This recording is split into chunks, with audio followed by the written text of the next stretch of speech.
Vinny Lingham is the co-founder and CEO of Gyft. Their smartphone app essentially takes the card out of gift cards, and you can use Bitcoins to do it. Vinny, thanks for joining us on Let's Talk Bitcoin. Thanks, Adam. Great to be here with you. So I'm going to be honest with you. I haven't used a gift card, plastic or otherwise, in quite a while, and I hadn't heard of a company like yours until I actually got involved with Bitcoin, and I saw that a company like yours accepted it. Can you kind of tell me how Gyft came into being? We looked at the market for gift cards about 2 years ago, and it's an unbelievable market. We're talking about $125 billion a year in the US alone in terms of gift card sales. So this is something which, the recent reports that have come out says that gift cards are the number one requested Christmas present above, electronics and toys. So people like it. They love the gift of choice. They love the idea that they can go and choose what they want at their favorite stores. And the notion of buying someone an item which you think or hope that they want and do not have, it's kind of outdated, right? We're way past that in today's society, and people have way more choices. There's way more things you can do with your money and be smart about how you spend it. So when you're giving a gift, giving the gift of choice, in this form of a gift card, has become a cultural shift for a lot of people. We're also seeing that there's a ton of unbanked people, especially young adults. They don't have bank accounts. They don't want bank accounts. They don't want to be part of the cost center that banks provide for consumers, where there's fees, et cetera, et cetera. So we're seeing a lot of young kids asking their parents to send them gift cards instead, so they know that the $100 that they get, that's $100 that they can spend on whatever they want. So I think it's the merger of obviously the mobile smartphone revolution, along with I think what's happening in financial services, along with what's happening from a social norms perspective around gifting. And that led to the birth of Gyft as a company 2 years ago. You said there that people don't want to have a bank account, younger people especially, and that they want to make sure that their money is liquid. I mean, I get that, and I can see, the circumstances that we find ourselves in certainly lend themselves to that. Is that a good thing, you think? I guess it doesn't even matter if it's a good thing. It's just what's happening. Yeah, I think if we take a look at what a bank account represents, okay, it's a custodian account. So someone holds your money. They potentially lend it out to some other people, but they can take money out of it at any point in time for whatever fees and charges they want, and you've got to fight to get your money back. The notion of a bank account is kind of it's a very old concept, and I think the youth these days are saying, look, if it's my money, it's my money. I don't want anyone to take any fees or anything out of there without my permission. And when you have a bank account, you're giving that permission to a third party. And you're saying, this is my money, but if you debit fees, if someone swipes my credit card or my debit card gets stolen, etc., I don't have that control. I don't have that lifeline to live on. And obviously the financial crisis hasn't helped banks in their image in the past 5 years either. So where does Bitcoin come into play as far as Gyft is concerned? Bitcoin is digital cash. So in our world, and one of the reasons why you asked the question, why didn't a company like ours exist years ago? It's a very simple answer, is that just the economics don't make sense. The economics of running a gift card business where you don't see your customers, it's all virtual, it's all online. And in the past, obviously, there were no smartphones, so you couldn't render the barcodes and allow people to scan it at the point of sale. It made it very difficult to deliver a gift card as anything but plastic. But now with smartphones and scannable screens and Apple Passbook, etc., what we're finding now is that people are more accustomed to the notion that your gift card is no longer an actual plastic card, which you can use, and you can prepay and prepay your purchases. And we're seeing people using it for budgeting, saving. We have so many stories of people using it for allowances, etc. There's so many ways of using it. And because there's no fees with Gyft ever, people trust us to be their sort of custodian of their funds. Can you describe to me a normal use case for someone who's using Gyft with Bitcoin? Because you're talking about buying gift cards to kind of lock in value, but a lot of people look at Bitcoin as if that is locking in value by keeping it in Bitcoin. So it seems like when you're turning Bitcoins into a gift card, that's almost like a decision to spend it right then, right? Just to be clear, when I say locking in value and saving, some people want to budget. So they want to actually put money away towards buying some item at a particular store. I think the Bitcoin community is slightly different because we saw that with people with credit cards, etc., prepaying their gift cards. The gift cards were also a way of knowing that one guy, for example, said that his wife went to Macy's every month and he gave her a $200 gift card, and that's her budget for the entire month. So she had to stay within that limit. Instead of giving her a debit card to the bank account, which has got all that money in it, he says, look, here's a gift card. That's how much you can spend per month. That doesn't seem very flattering to the people who are being budgeted for, but mean, I guess if that solves a problem, then, it's a problem to solve. Well, it's not, I mean, that was one anecdote. We've got tons of stories around this. I mean, we've got people who, for example, tell us about, we have one guy who literally sends his kids every week a gift card. And then we emailed him and said, "Can you mind telling us your story?" He goes, "You're one of our power users, and we'd love to know what you're doing with Gyft." He says, "It's simple. My kids are in college, and every week on a Friday night, I send them money. I don't want to send them cash. They tell me which restaurant they're going to and where they want to spend the money. I send them the gift card, and I know that they're spending it in that place. They're not buying alcohol. They're not doing whatever else they're doing with it. They're actually just spending it at that store, and I feel comfortable that that's what they're doing." With someone budgeting their spouse, okay, that's kind of weird, but people do different things and how they budget their personal lives. But when it comes to your kids, I think it's way more clearer that when you want to give someone a gift card for budgeting purposes, and I would be more comfortable giving my kid a card where they can spend it and I know where they're spending it, than just, "Hell, here's $100, have fun in Vegas." Right. Right. No, absolutely. That makes a ton of sense to me. Yeah, for kids. So when you see people purchasing with Bitcoin, are they doing this, in these like bulk amounts where it's like, this is a month worth of the thing? Or is it more, I'm at a restaurant or I'm at a store and here's a thing I want to buy. I need, $85 worth of gift card to this, and just order it right there. I mean, are both of those use cases that you cater to? We cater more to, obviously we sell predefined denominations, which the retailers give us. So we can't give you a gift card for $85.22. But you can buy a $100 gift card and hopefully you'll spend the money again with them later on. So the use case, I think, for Bitcoin users is that when you want to actually spend your Bitcoin, and a lot of people are starting to earn Bitcoin as part of their salary. I know a ton of people who in the Bitcoin community are just saying, "Look, I want Bitcoin as my salary, and then when I want to spend it, if I want to spend it that particular second and I'm in a store, I will cash those Bitcoins out in store for what I want to buy." And they use it on the spot. So they get a gift card, which they can redeem right there and then.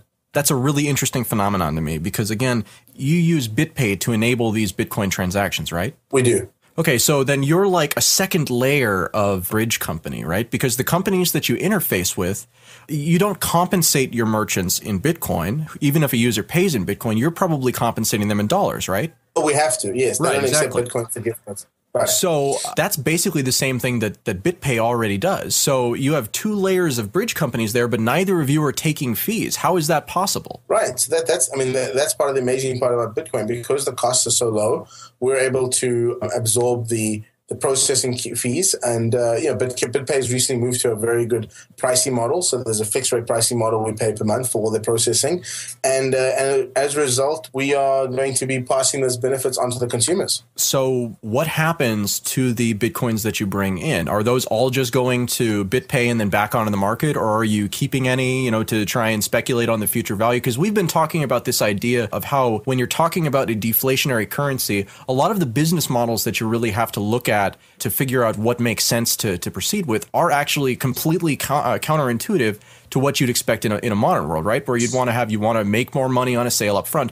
But it seems like in a deflationary paradigm, it actually makes more sense to be cheaper so that people spend with you sooner, and then you can reap the reward on the appreciation over time. That's the idea, yeah. So now, what happens to the Bitcoins that you bring in? Are you just selling them onto the market through BitPay? Are you keeping any to speculate on the future value? So here's what we've done to date. I mean, we only launched with Bitcoin 6 months ago, and we didn't really have enough funding, I suppose, to hang on to the Bitcoins. And unfortunately, obviously, the price has gone up. But we had to convert the coins to dollars to repurchase inventories, just to turn over the business. We announced 2 months ago that we raised $500 in Series A funding. So we have enough cash right now in the business that we want to be, sensitive to the Bitcoin community's needs, and we want to support the Bitcoin ecosystem. So the big announcement which we made yesterday was that we are now storing all our margin in Bitcoin between now and the end of 2014. So obviously, we need to restock cards, so that we'll convert the coins that we need to restock. But all the margin we make, we're going to go long Bitcoin, and we're going to hold that margin in Bitcoins until end of the next year. So is this just from Bitcoin sales, or is this from all sales in the Gyft network, and you're choosing to convert even ones that aren't in Bitcoin into Bitcoin? No, just Bitcoin sales. One of the other things that I've really been wondering is, does the price matter when it comes to people spending these Bitcoins? Like sometimes when the price is moving around a lot, it seems like people are really reticent, whether it's up or down, to sell because they don't want to be wrong. Have you noticed any sort of trends in terms of how people are using your application with Bitcoin? So we've tracked, obviously, the Bitcoin price and volume against the gift card sales. I think the biggest problem, honestly, in the world right now of Bitcoin is the spread between Mt. Gox and the other exchanges. Because people see the Mt. Gox prices and then they look at the exchange prices and they're trying to like reconcile why is there a difference. So when the spread narrows, obviously we do a lot more business. When the spread widens, we don't, because I think people have the misconception that those prices are true. And I think over time, Mt. Gox is going to be less and less of a factor in pricing. So I think that has one impact on our business. The second impact on our business, obviously, is whether or not people believe the price is going to move or not move. So what we find is when it's in a steady state, we actually do a lot better. When it's moving up, we do really well. When the price is coming down, people tend to hold. So it's actually a good thing. We see that the Bitcoin users don't see price drops as a way of cashing out. So they would rather lock in gains on the way up than cash out on the way down. Huh. That's really interesting. Are there any other metrics that you're tracking or things that or any other information you can share? I don't think that there are really, Bitcoin is so decentralized. It's really, really difficult to get any sort of data like that, about how people are actually using it. Yeah, we have a ton of data. We don't release it, obviously. It's proprietary for our business. But we have a ton of data on this. So I think what we're finding is the Bitcoin community is mad and crazy about Bitcoin. We've seen these bubbles come and go, right? We've seen it go from 20 cents to $30, down to $2, down to, up to 255, down to 50. Like, it's been all over the place. But I think if you look at the current bull run that we've been in, it's been pretty strong. Price fluctuations is pretty much in par with what you see in some of the major blue chip stocks. Yeah, it has been. This time especially has just felt different. Again, this is like the thing that everybody always says, but legitimately, there seems like there's some decent support, and it seems like, there has to be a pullback, but it just feels a little bit different. I've been in the last two crashes too, and this one is a little bit weird. Are there any particular brands that stand out as really big recipients of Bitcoin funds or Bitcoin users? So we don't release this information, again, proprietary stuff, but we obviously there's an affinity. I would say the affinity toward brands is less so than the affinity towards categories.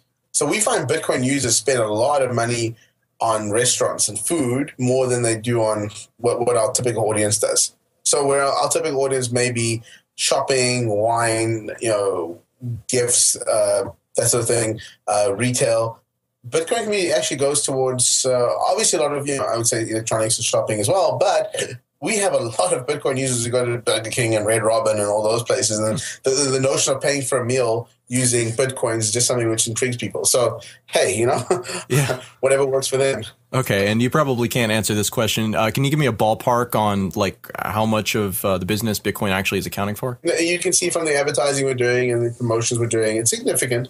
It's enough to fund itself and keep going. And the thing about the Bitcoin users, which really sort of makes us support the Bitcoin communities, obviously I'm a Bitcoiner myself, so I'm passionate about it, but it's the passion that they have for our product and the fact that they tell their friends. And we've seen people who are friends with Bitcoin users who join Gyft, and they don't use Bitcoin. They use credit cards.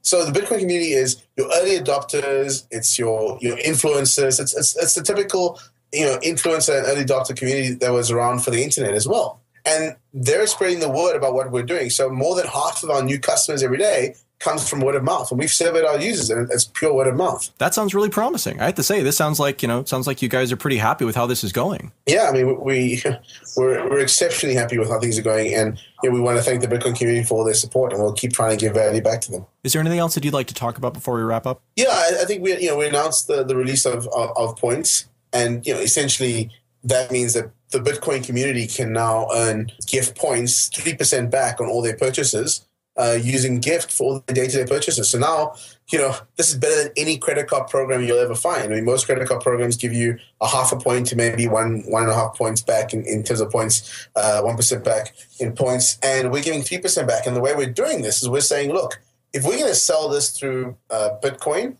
and not credit cards, we're going to save that credit card fees and we're going to give it back to the community and actually make their lives better by saying, why should you be cross-subsidizing the cost of everyone else's purchases? When you go into a supermarket or a retailer, they've already factored in 3% of their prices for credit card fees, because most people buy credit cards in these stores. They would have factored in credit card fraud, credit card fees, et cetera, et cetera. So the moment you walk into a store, you're not paying with a credit card, you're losing. And if you're paying cash, you're cross-subsidizing someone else's credit card. So We're just saying, look, let's just reinvent this whole retail space. We're going to give you the gift cards. We're going to give you points back to be loyal to Gyft and make all your purchases through us, and we'll eat that margin. But thanks to Bitcoin, there's no fees, so we're able to give you a huge upside and make, add value to your lives. And that's, I think, one of the tenets of our company. I think we're gonna continue to be innovative in this space, and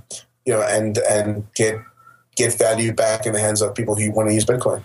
As far as these points are concerned, how exactly does that work? Is this like you get 3% back, and then with these points you buy more of the gift cards? Absolutely. So it works like most rewards programs. You get 3% of your spend back in points, and you can use those points for a new purchase. So if you buy $1,000 worth of gift cards from us in a particular month, we'll give you, I think something like 30,000 gift points. Sorry, 3,000 gift points, which is $30. Okay, and so that's specifically for Bitcoin. Do you have this program also for other payment methods as well? We do, but we give credit card users 1%, and we're giving PayPal on promotion now 2% as well, because we're just launching PayPal. Bitcoin gets the highest. Bitcoin gets 3 points back. And that's really interesting. Again, like I've been fascinated with this idea that it makes a ton of sense to actually incentivize and give discounts for people paying with Bitcoin. But I think that you're the first, certainly the largest company that I've seen that's actually doing this. That's incredible. So this just started? Yep, we just launched it last week. Okay, well, I can't wait to see it. So once again, thank you, Vinny Lingham, for joining us, CEO of Gyft. This was a really great conversation, and I look forward to seeing your product continue to develop. Thanks, Adam. It's been great being on the show with you. Thank you.